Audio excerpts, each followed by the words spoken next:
Tuesday. It's Tuesday. It's twice the advice. Twice the advice brought to you by your boy AD. Hey, your girl D gang. Gang. Y'all know All what time it is. right. Stop So playing. tonight we're gonna get right on to it. It's been quite an eventful day. Yeah, we'll call it that. And let's just keep it real. Today we will be talking about family drama The family drama. and all of the no goods that come along with it. Yeah. Yeah. Family drama, how it can affect people, how it can affect relationships, For sure. and how it can affect mental health. Yeah. We are definitely going to touch on that. Yes. And damn it, let's get right on to it. All right, and before we get to it, let's not waste no time. Real quick, pour the cup, honey. Shout out to Mother Earth's Holistic Healing. LLC. That's right. And my Providing our wonderful drinks friends and family, the Williams family. That's correct. Shout out to Little Sunshine. I don't have their card. I apologize, but either way it goes, it's all love. Go and look them up on Facebook. They have some wonderful things to offer, and also on IG. Yeah, Once again, that's Mother Earth's Holistic Healing. Make sure you let them know AD&D sent you, baby. AD&D sent you.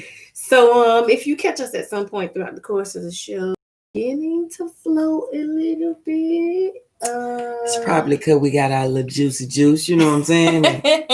All thanks to Mother Earth. So, we're gonna go ahead and get started. Where do we begin? Oh God. Let's start right with it. Family, be on some bullshit. Walking on sunshine. Walking on sunshine. That's it. Let me make sure I correct that. Walking on sunshine is the other little mama Earth is who she is on Instagram, For sure. and I believe on Facebook. But big shout out, much love Definitely. to the Williams family. Sure enough. We've been getting nothing but love. And it has been a wonderful coming to know these great individuals, each and every one of them individually. Absolutely. We'll drop their info right into tonight's description for this video, so that way you guys can contact them for all of your lovely feel good needs. Hey, Scoop. Hey, cousin, how you doing? All right, so I thought you brought up a really good point about how family be on some bullshit. Family be on some bullshit. We're gonna talk about it. We're gonna talk about it. But what I want to make light of, more importantly than talking about nonsense or drama, or hey, cousin, negative things associated with family, let's talk about mental health when it comes down to the frustrations and the multitude of ordeals that you deal with when it comes to how you allow family to affect your decision making. Oh, for sure. And particularly having opinions in relationships. So before we even begin, we want to hear from you guys. What's your take on family drama and how that affects relationships? It's a very good question. What's your take on it? Very good question. What up? Okay, look, I got my cousin V. Hey, Avisha. And what's going on? All right, my boy Leslie. Hey. You guys joined us at a wonderful time. We are talking about family drama, and not necessarily in a negative sense, but we would really like to hear from you guys. Tell us some of those stories, ideas, concepts, or even opinions about family drama and how that affects your relationship before we even get started giving our little 2 cents. Well, I'm gonna go ahead and jump right into it. I think that a lot of times people have befriended people who aren't necessarily blood relatives to them because of the amount of frustration and strong opinions of family members, kinfolk. I myself found a lot of refuge in other people, and created somewhat of an entourage. When I was very young, I hung around with a different group of people depending on what area I was in or what city I was in, just because it was always some mess when it came down to the family that I had direct dealings with, pardon me. And as the years have gone by, you know, we come to say, you know, blood couldn't have made us no closer, because you find refuge in people that are more like-minded, and you're more comfortable with people that come from a similar struggle or can relate to you in different circumstances. Yeah. So I have a lot of family that is not blood related, but you better not touch them. You better not say the wrong thing about them. And really and truly, a large majority of that comes because of the bull, the extra, the unnecessary. Yeah. When it's kinfolk, when it's your loved ones, Yeah. it's hard sometimes to love your loved ones when they have so much to say and so little to assist. Really quick. Lavonda. All right, I'm not having outside issues coming into our home. If you bring it, you gotta go. I agree. We have family meetings to hash out ours, she said, and home has to be a safe haven for me. No, and that's I right. could not agree more. I think it is super essential for pure state of mind, for your home to be the one place that you can go to and find peace. Refuge. Yeah, No for doubt. sure. And I do feel I back what she's saying 110%. Like, I am a very what do you want to call it? Like open.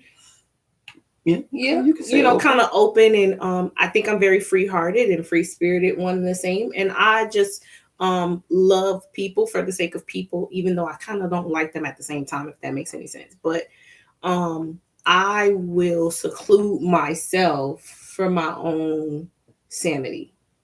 Oh yeah, I am a big fan and fanatic. I will sever the ties with you. I don't care nothing about talking.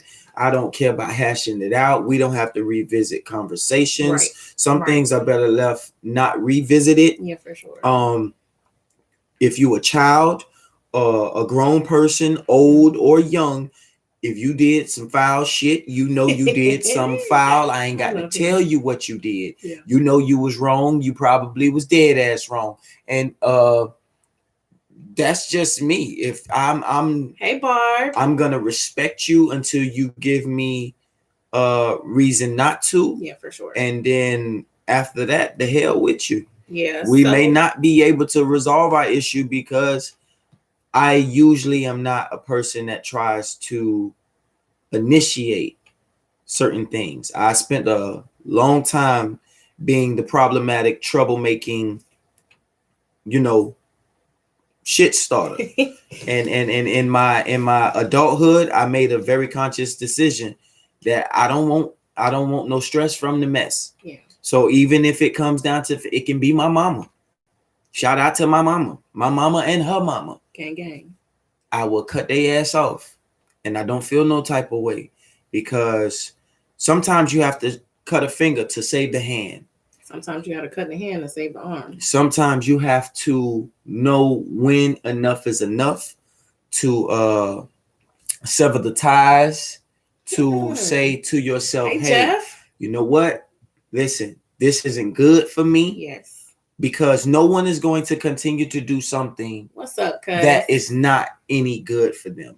If something does not make you feel good, if something does not resonate well within your spirit, you understand what I'm saying? You're not going to continue to go with that. You're not going to continue to deal with the association.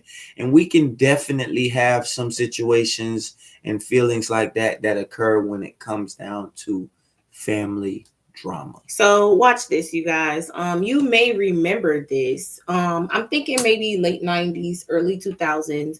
Do you remember the story where the guy was rock climbing and he fell and he ended up getting stuck in between a rock and a boulder, in between two rocks, like in between two ledges, and a boulder came and trapped his arm. Okay. I remember something like that. Correct. I remember something. Watch this now. I'm going somewhere. And so, he tells the story about That's how right, Vaughn, block that bad energy. About how he was there for days until he ran out of water, and he watched his limbs kind of go numb and change colors. And he finally decided that in order for him to live, he would have to cut a limb in order to save his life. And it's better to lose a limb than and lose this your man, life. Sat there and cut his hand from his arm with a pocket knife. Can you imagine what that did to his psyche? That had to be a very, very difficult road, right? However, he survived and could then tell the story, right? And so I use that analogy to say that even though it may hurt me, even though this may mess with my psyche for a moment. That's right. It's better. It's better that I endure this pain now than any of that pain. So I can continue living my life. Baby, if drama come with you, let the trash come get you. I can't do it. I have accepted my role in just about any situation that I can take account for, because I assess me. I may have my opinion when it comes to other people or what they concern themselves with or what they consist of, but I analyze me at all times. I always do my best to check me and make sure that the reflection of myself is something that I can live with. Yes. It's just like when you got a credit card. You swipe that card, and when you swipe that card, that balance is due. And a good wise gentleman told me, he said, make sure you can pay that debt, because even though they may raise your score and they may increase your balance, that debt doesn't go away. Still got to pay that you debt. Still got to pay that debt. And I am one who I'm very mindful of how I illustrate things with certain people. And I will analyze people from a close and from afar to make sure that it's even something that I really truly want to indulge in. I'm very funny style when people bring other people around. Most times I will speak and I will interact because I am a social butterfly. However, the whole time you have no idea that I am watching that person from teeth to toes. And that's just a part of who I am. Coming up young, it was me and grandmother, and she had no idea of the amount of drama that was going on in the household. When we were younger, we're coming up in different times now. There was a respect for us as children. There was some things that adults didn't do around us as children. Not just do, but there were certain things that adults did not do and they did not say. Right. And if you were one of those people that kind of bended that rule, if you were willing to do things, you was looked at like, you were looked at something that's completely wrong with you. Absolutely. And we kind of, your grandmama might call CPS on you. No, they wouldn't call it CPS. They was gonna call Uncle so and so who wasn't wrapped too tight. They were gonna come see about you. Yeah, well, but we done had some family snitching too. You know what I'm saying? That will come and have your children taken from you if they feel like they not in a safe place. Yeah, it's true. And because I was young and I remember we was little. I remember my grandma telling us turn our head when the preacher's wife came home. You know what I'm saying? Yeah. I was a teenager watching Beloved because she had a nude scene where she was naked. It was certain things that we did not get exposed to. And now there's no regards for children's mentalities and how they are such sponges. So we bring these kids up in way too fast in a whole world of dilemmas and drama. Agreed. Hey, if you are just tuning in, we were just asking tonight's topic being about family drama. If you've experienced some family drama or you have an opinion about family drama, drop it in the comments. We'd love to kind of hear from you. Um, I have endless stories about family drama, but that's not what this is really about. What you mean, like the one time Christmas that my mama took a jelly slide and bust my uncle upside the head, and he still got the scar right here, and we all jumped him, and his baby mama, she jumped him too, but we ain't seen her or my cousin since that Christmas. Nah, I don't even necessarily mean nothing like that. Oh, I'm talking about family drama. I thought you were talking about family drama because I know it's a family drama. No, I mean, if you wanted to go there, I could tell you about the story where my auntie took my other auntie wedding dress and all the wedding favors and threw them in the dumpster 2 nights before the wedding. If you want to talk about some family drama, okay, we got a little bit. Yeah, we got some. Like when my little brother moved into our house, and then we went and got him his house, and then he took off and ran away with $83,000 for somebody and had some goons show up at our door. You remember that time? We done had our fair share. Okay, all right. We done seen some drama. Yeah, we done seen some things. All right. So as you were saying, if you have some situations, times, statements that you want to make, or even possibly some suggestions, because I'm learning that the people that do tune in, and we thank you so much for tuning in to what it is that we're doing. Our heart is genuinely in the right place. That people really are looking for answers and solutions. Yeah. And they're looking for them from people who are not going to be biased. They're looking from people who have lived real life scenarios. And I will tell you, and I say this all the time, we are a real couple and we are really married. We go through real life circumstances. Often.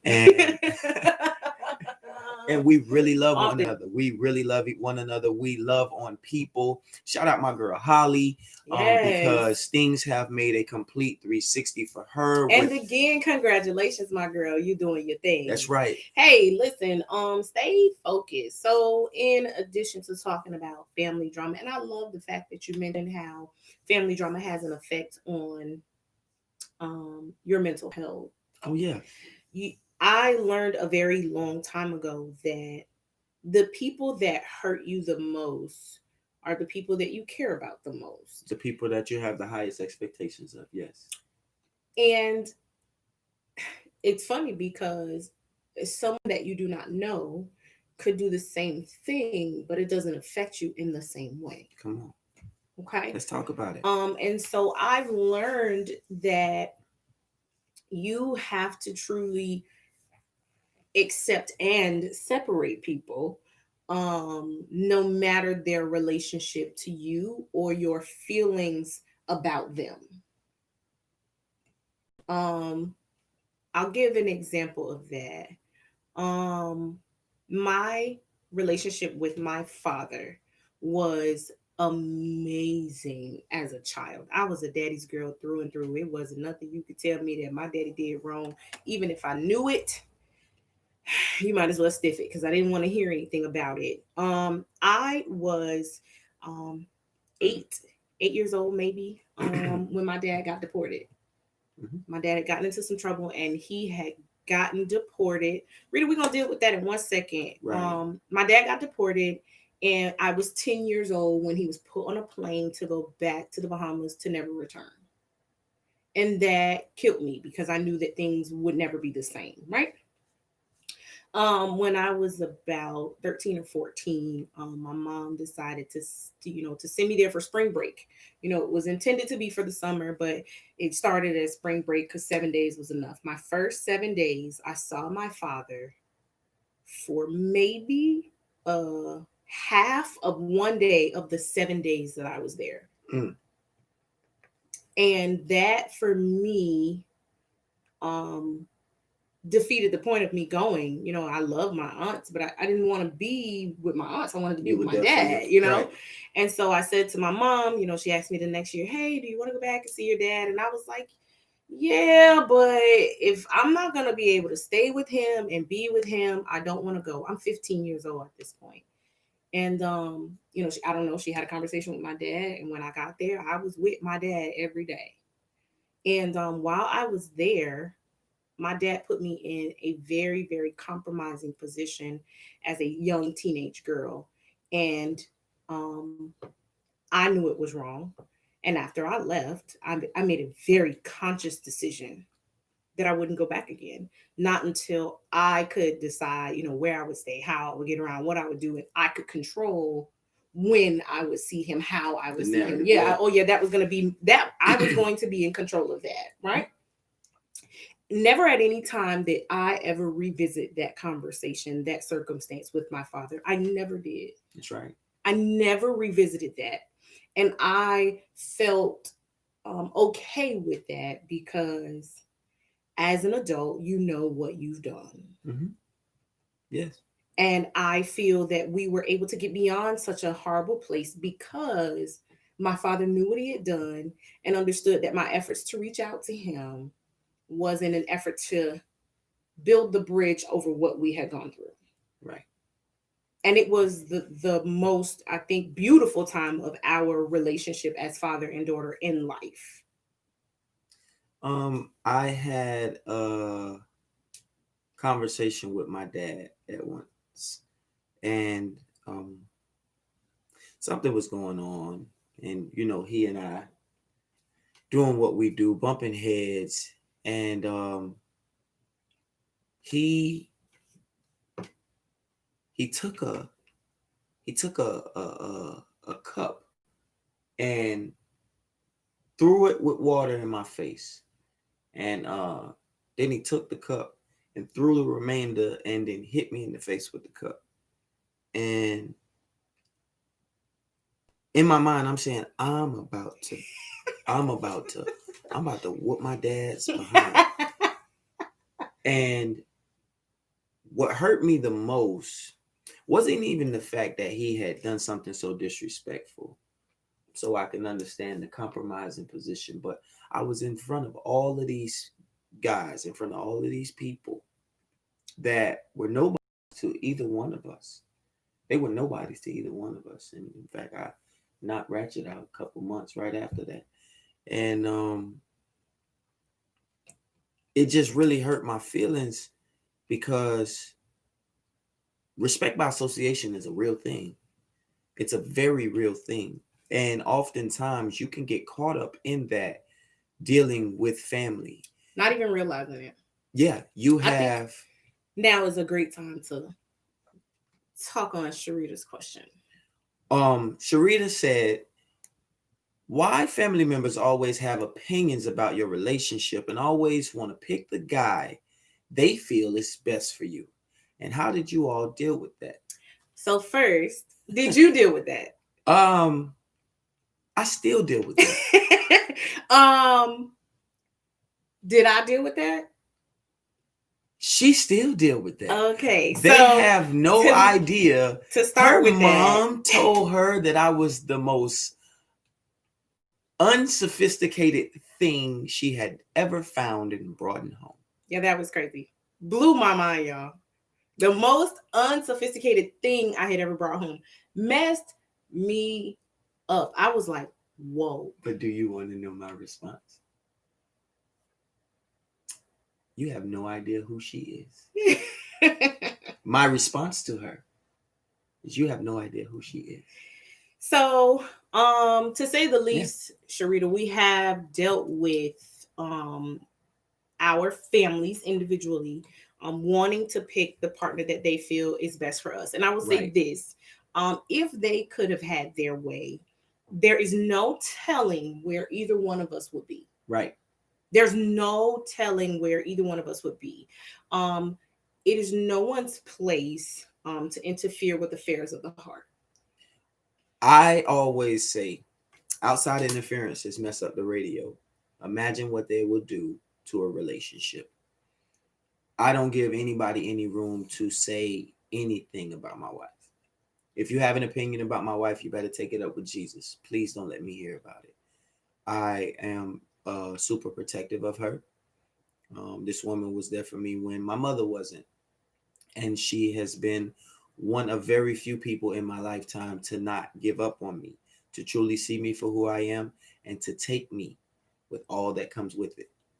So I am extremely protective of her, and I don't want to hear that shit.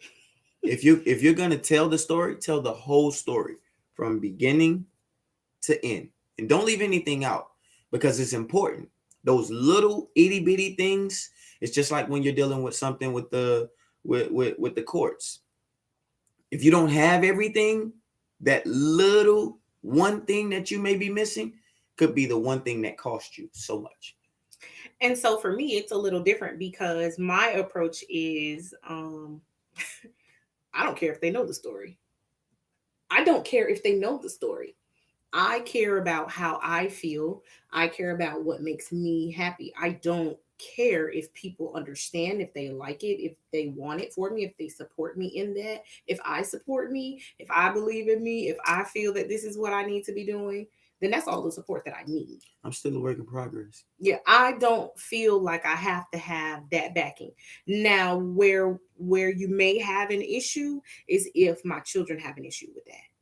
And that's Right. because their connection is a little different. Come on. And Children will tell you. They will. And even with that, you have to make sure that they're not jaded because they can be jaded by family as well. Mm-hmm.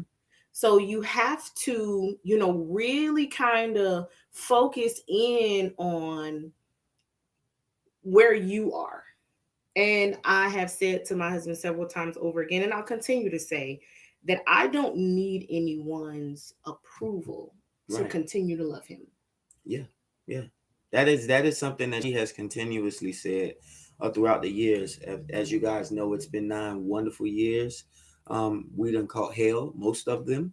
And this year here, 2020, we have decided to make the best of it, regardless of what circumstances are around us. And it's so funny because when we decided as husband and wife that we were going to make the best of our situation, everything about our situation has changed. Yeah, most definitely. From then, people started talking about 10-year-old crap. Yeah. You know that meme when they say when they see you happy, they start talking about stuff from 1992. I mean, it wasn't 92, but it was, my daughter's 10. She'll be 11 in a couple months. She'll be 11 in November. And people were talking about things when she was being potty trained, like all kind of unnecessary foolishness. And me, I'm, she's the more kind-hearted, soft. I'm like, F you, F your mama. PHUCK. YOU. That's how he feels about it. But I'll be honest with you guys. For me personally, as I said, I don't necessarily look for the validation of my family. Right. When I had their validation, because some of you may know, some of you may not know, this is not my first marriage. This is my second marriage. Mm-hmm. And I ain't no saint. But I will say that my family did not approve of the things that went on in my first marriage. Right? Okay. But they had no idea what was going on in my first marriage. It almost looked better. Takes me to a situation that I was talking to you. Remember we were watching Shameless? And Fiona had the job and she decided to get all of the girls together. She decided to get all of the girls together from the supermarket and bring all of the girls from the supermarket because the manager, the boss of the supermarket that she worked in was getting demanding sexual favors. Yes. From the ladies who worked at the store. And so Fiona had managed to evade that by all means. She was completely out. She had nothing to do with it at all. She was away from that. And to a certain extent, although he kept insinuating certain things, he never pressed the issue with her because she kind of had him, in a compromising situation when it came down to, the nitty gritty of things. And I remember the lady saying, it's not so bad. You know, he wants a BJ every now and again. Oh and it's really not the worst thing after all. I mean, imagine complaining about giving this guy a BJ. It could be so much worse with the next cock you have to suck. And I was like, Dang. Lord. You always look at your situation and you feel like your situation is so horrible. Yes. Until you hear about somebody else's circumstances or their situation, and it makes the load and it makes so much it makes you value and appreciate your own situation and even some of your strengths and even some of your failures. But that statement within itself, I was like, bruh, I have no idea what that even means. I have no idea how she could even come to a place within herself to say this is acceptable. Yeah. But for her to say it could be so much worse. Mm-hmm. And the reality of it was she was 100% right. Mm-hmm. And it was one of those awkward, kind of circumstances, but you have to, if the light bulb don't come on, it's a dead bulb. I just had this epiphany and I'm saying like, I be bugging sometimes, and really giving my old lady a hard time in different situations. And it could be a hell of a lot worse. And, we started just kind of like making sure that we was good. Right. So when we were able to focus and channel our energy between the two of us. Yes. That made a heck of a difference. The bond, the unity. You know what I'm saying? When you know how they say you can if you cup your hand, you can hold water, you can carry water. Yeah. When we decided that we was gonna work on us mm-hmm. and our communication and our aspirations and our short-term goals, start writing those things down and expressing them and spilling those things out, taking short walks, long talks, mm-hmm. and indulging in one another. Yes. Diving into her thoughts was one of the best decisions that I ever made. And not giving a damn about anyone's approval. That was the absolute. That was the moment of truth. That was the moment of truth. That was the moment of truth. And you want to know what's so funny is that I know this has been like a mystery for you for quite some time, but I had my moment of truth years ago. No, I did. and it was like, I don't care what anyone says. I don't care what anyone tells me. I don't care. I don't care because, we talk about that family drama and people having all of these opinions. And my husband, we did not know each other at all. No, but people that she knew and went to school with, they knew me. Shout out my boy Todd Marr. Period. Delroy. Period. You know what I'm saying? Period. Greg. The whole Greg, yeah.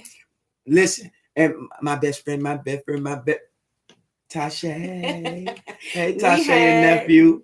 We had a slew of mutual friends, but we had never met each other. Right. And when people finally saw us together, because shout out my boy Ryan all the way in Jamaica. That's right. Portmore.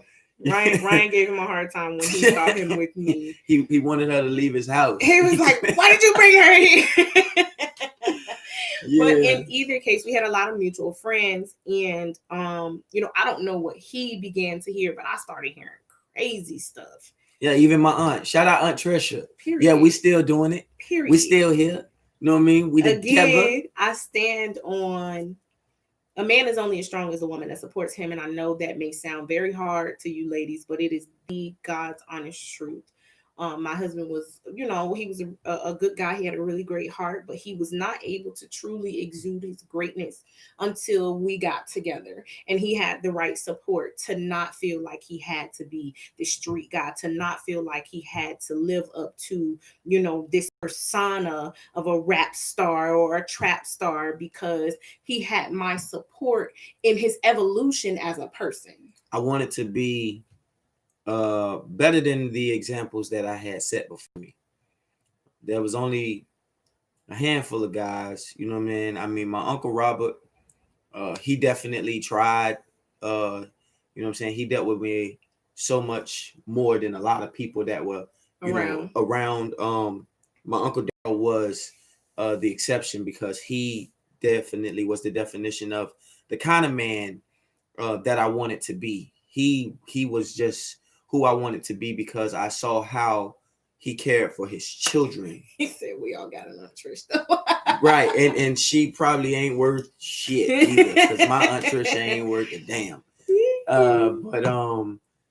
Shout out to Trisha either way it goes. It's all love. But it's all love. I had to kind of get to an understanding of what type of individual I wanted to be, because even in the midst of me picking an identity as a young man to carry on into fatherhood, my aunt had situations going on. They were talking bad about my uncle.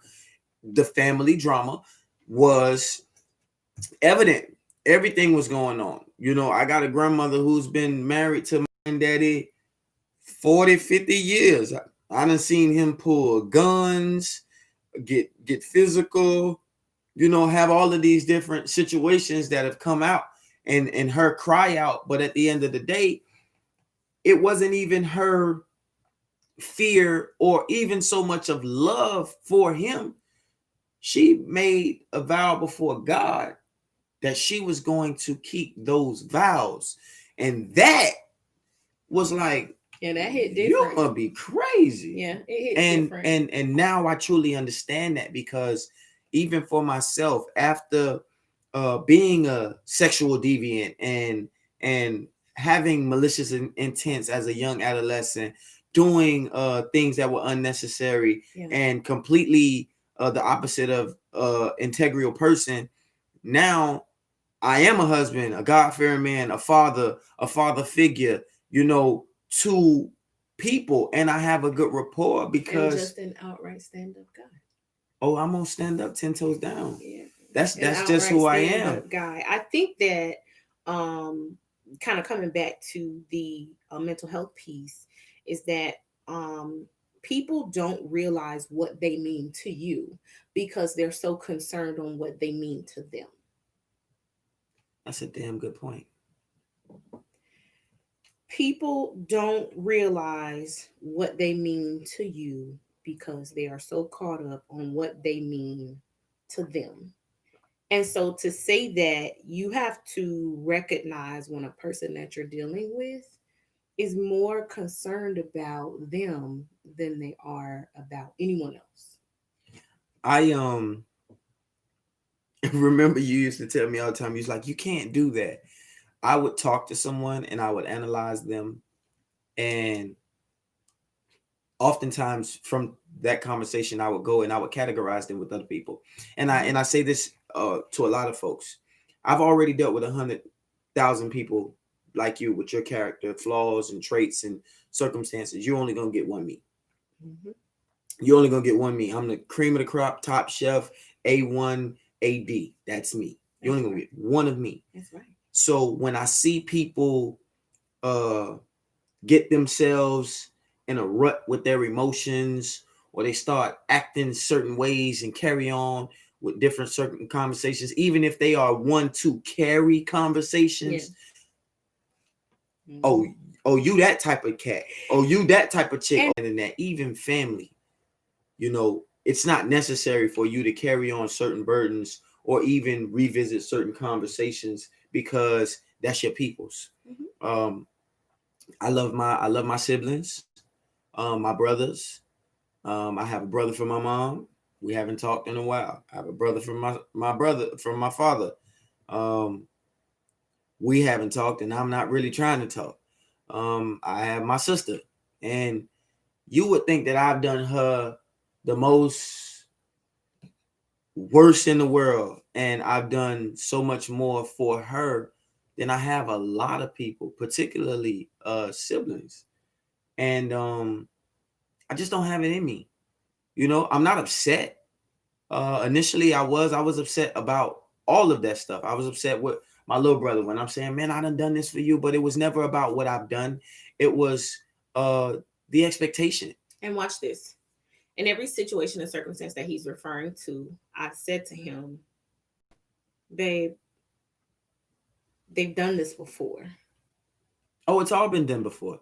Yeah. So it doesn't surprise me. It's not it's not what you do, is how you do it. Yes. However, the respect by association really, really, really is a real thing. And family first are the ones to have that kind of respect by association thing. People will treat your children the way that they see you treat your children. People will talk to your children the way that they see you talk to your children. People Not will in treat some cases. Some cases, people will treat your children how they feel about you. You and I have experienced that. even that within a sense, the treatment that my children was receiving was no different than the treatment that I was receiving. So it was difficult for me to see the treatment that my kids were seeing as something wrong, because it was the very treatment that I had been getting all along. Well, it's but that and that's what I'm saying. Like, for me, like, family is family. Don't cross that line when it comes down to the children and the spouse. However, some people boundaries. Some people feel because they are family, they can do and can say and carry on in certain fashions. I don't agree. People do to you what they feel they can get away with, because those same people. That's what I'm saying. No. Particularly family. Those same people won't allow you to do the same thing in return. Oh, I'm game. You understand what I'm saying? So it's not like, oh, well, I'm just going to do, and I've gotten to a point within myself, that I know my limitations. Right? Oh yeah. Well, and so it's certain circumstances that I won't even put myself in, because I know the way that I'm going to subsequently respond. That's you with your growth and elevation. It's just like when I talk to the children and I tell them, I'm like, listen, if I pull a you on you, are we still gonna be cool? Can we shake and dap it up after that? Because if I have an expectancy of you and you have an expectancy of me, if I'm giving you the best that I got to uphold my part, and I don't breach the contract, and I don't deviate from that, then you better damn sure make sure that you do the same thing. Because if you can't, when I pull a you on you, make sure we can clap it up and we good. Make sure we can still be solid all the way through with that. If you can't accept that, then that means something's wrong about what it is that you're giving me. Yeah. And see, he will go to the extent of explaining that much. I will treat you how you make me feel about you. And he'll tell you that. I'm giving you what you've given me. And rightfully so. I take it up with Jesus. And me personally, I take the complete opposite approach. I won't say a word to you. I still come around. If you see me, you feel like everything's one and the same. I don't have to change how I deal with you to change how I deal with you. Me personally, I'm not coming around. I'm not gonna miss you Christmas. No, I'm not saying it in that fashion. I'm saying when it's a circumstance that I can't necessarily evade. Yeah, I got you. You get what I'm saying? Like, you talk about even at work. Yeah, I may have to be around you, but I don't have to change how I deal with you to change how I deal with you. I don't have to treat you funny. I don't have to not speak to you. I don't have to, not do what is necessary. But I won't cross certain lines because now I know that I can't trust you in that fashion. Yes. What up, bro? So let's make sure that we have an understanding. Okay, I got my little baby brother Pete calling out. Pete calling. Shout out the whole Pompano, man. Right. And we are talking about family drama, man. I know that my little brother can definitely relate to that. But we want to make sure that you guys have the right interpretation and understanding of what it is that we're saying. When it comes to family drama, hey cousin, you have to be able to withdraw yourself. You have to be able to abstain. Yeah. And self-preserve your private parts. And see, for me, I am not as passionate of a person as my husband is. But I'm not. I just wanted to say something you just did so bad. I am not as passionate of a person as my husband is, but I'm saying that to say that energy is everything for me. Oh, yes. Energy is I will shut him down. What's up, Tutu? If he get to pulling up too much energy out of me, if it's going to take too much, it's like, I don't even want to talk to you right now because the way that I'm feeling. Yeah. I don't care to put my mental in certain spaces because he doesn't even know what it takes for me to come out of that place. Because a lot of that turmoil, whether it is emotionally or mentally or spiritually or even sometimes physically, that's something that I have to endure. I know that's right. But you have to be able to preserve yourself. And that's why I made the comment about your private parts, because even though some people are family, you have to make sure that you protect your private parts, not necessarily your organs, but your energy, your heart, your emotions, your mentality, your mind. Your mind is a fortress, and you have to be able to protect those things from people, because they are energy leeches. They will come in just like a thief in the night to steal, kill, and destroy. And you have to know that miserable people love company. I was gonna say, have you ever heard someone say, what's the saying? I lost it just that quick. About, you know, how flies look into the light.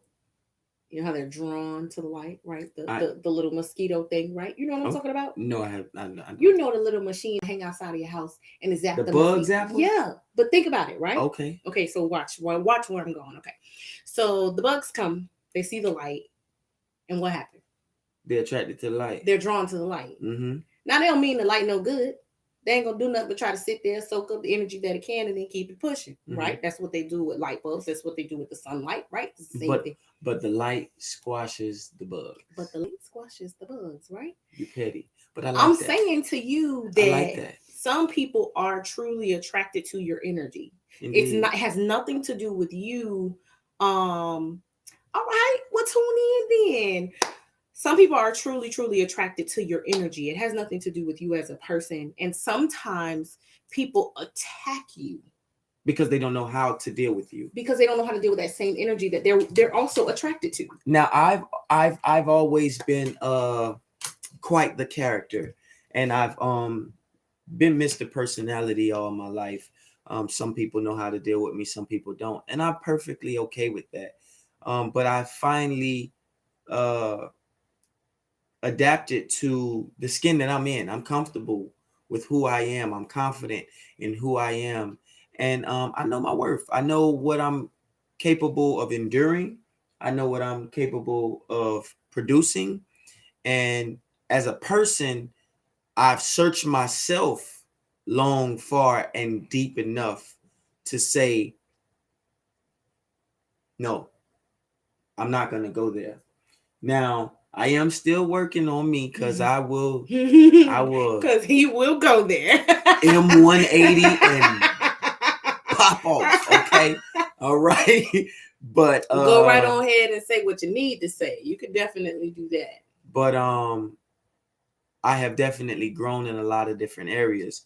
And because of the lack of support from certain people and individuals, because of previous actions, when you are young and you make foolish decisions, a lot of times you never outlive and outgrow the impressions and issues that you create with family. Sometimes family don't let you grow up. That's why you have those elders that look down on you, that talk about you, because you're still a child to them. And even though you're a grown person with little people that you're responsible for, it was just the other day that you were up to no good and they were completely baffled and taken by surprise with some of your actions and your conduct as well. So keep that in mind, man. It's always important for you to be accountable for the role that you play, and what it is that you're getting from certain people. And if you can't change the position, then change the perspective. I said at work earlier today that oftentimes when you come across really difficult people, the lesson in it is not for them. It's for the lesson in it is for you. High five. Come on, give me double time. Hey, And I say that to say that oftentimes you will come into contact with people who are intended to change you and not you them. Now, you know something, I remember a very, very wise individual. Shout out to Deacon Pleasure. Right.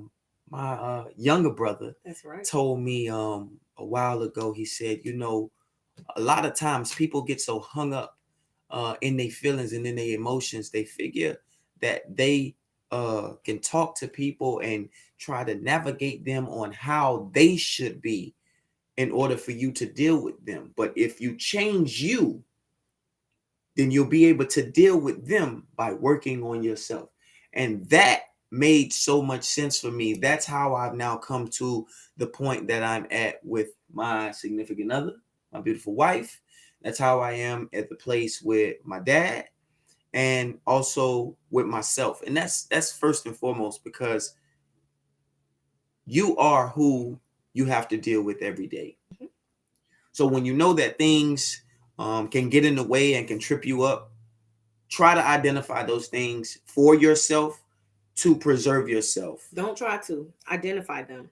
Figure out what those things are. No one should know your trigger more than you. And oftentimes people are capable of pulling things out of you that you didn't even know that was there because they know how to trigger you and you don't know what triggers you. You haven't figured it out yet. You have to take the time to get to know yourself.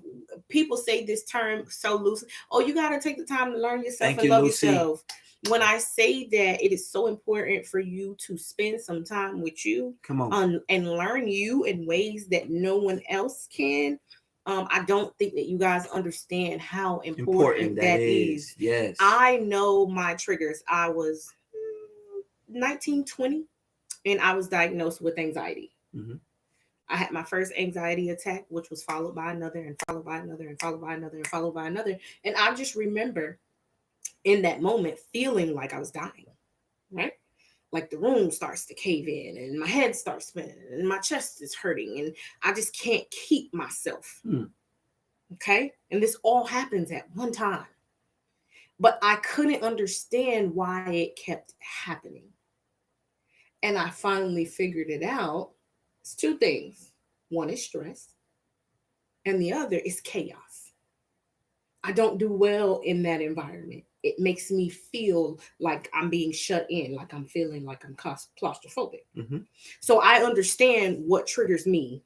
So because of that, I don't find myself in certain crowds. I don't do certain things. And if I feel like things are getting kind of chaotic, you catch me in the car. That's right. You catch me in the car, I'm out. So we hope that we have been able to make a little sense and bring a little light to some very important topics when it comes down to family drama. We hope that we were able to give you guys a little bit more of a blueprint when it comes down to do's and don'ts, but more importantly, self-analyzing, being accountable, knowing who you are and your worth will definitely keep you from making certain situations worse off. And just keep in mind that at the beginning and the end of it, your focus should be your mental health, because even to those who may pull from you in ways that they should not. That's right.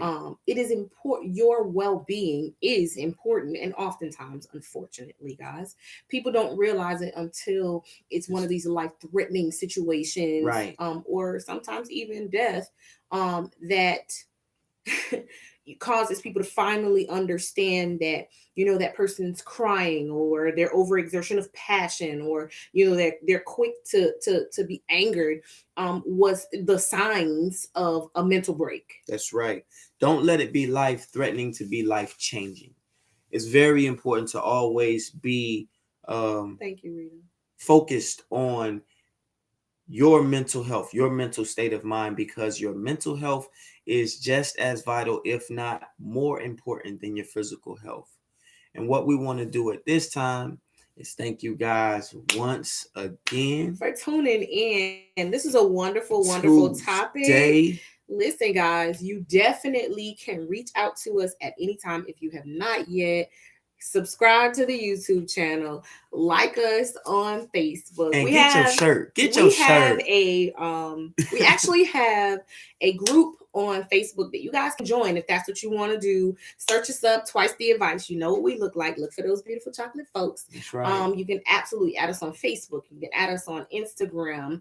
Follow us here on the YouTube. Definitely reach out to us. We are definitely a resource. And did you want to make the announcement about our new segment? What the name of it at least is? The new segment that we have coming, where we're going to be inviting couples married and dating for a certain amount of time to give us some assistance with how to communicate things, will be called Up Close and Personal, brought to you by AD&D. Up Close and Personal by AD&D. And we also have the announcement of some other things going on. Encouragement by Design. It's coming your way. Don't miss out. If I did mention it, because I feel like I didn't, we will be hosting a Valentine's Day party. That's right. February 14th of 2021. Hopefully COVID lets us be great. That's right. We will be beginning marketing for that. I'm guessing about mid-October. You definitely are going to want to get your tickets. It is going to be a wonderful packed house, and you guys we got plenty of surprises. Yes. We want to love on you guys the way that you guys have been loving on us. We want any assistance, any words of advice, any gifts, whether they be monetary or just small little things that you just want to give us, little gems. We appreciate it all. Definitely. And we definitely want to encourage you guys to do what it is that is best for you. Yeah, for sure. Always check yourself before you wreck yourself. End of discussion. So again, guys, like, share, subscribe, AD&D. It's been a wonderful night. Like, share, subscribe. Yeah. You dig? And make sure you meet me right back here next Tuesday, 10 p.m. for Twice the Advice. Peace.